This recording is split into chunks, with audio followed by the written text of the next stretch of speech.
DIY refrigerator door lock. Once the door was misaligned.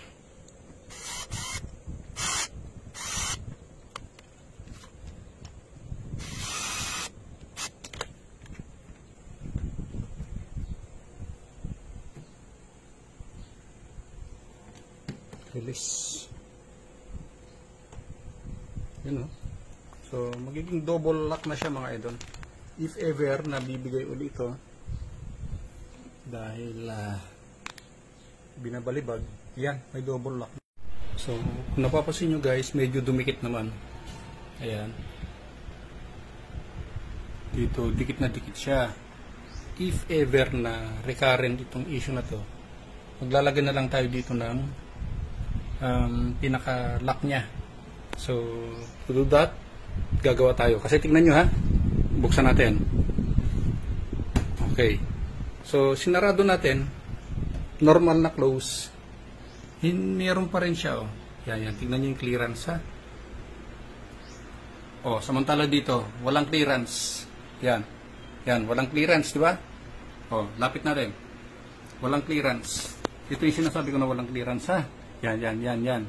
In between yan. Pagdating dito, ayan o, nakikita nyo. O, di ba? May clearance. Sundutin natin para makita nyo. Ito yung sinasabi ko mga idol. Yan. Hanggang dyan sa ginawa natin. Yan.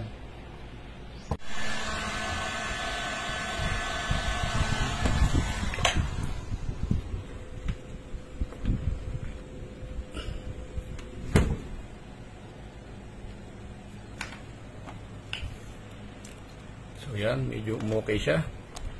Then ulitin lang natin dito sa part na to. Well, meron pa rin. Hanggang dyan meron.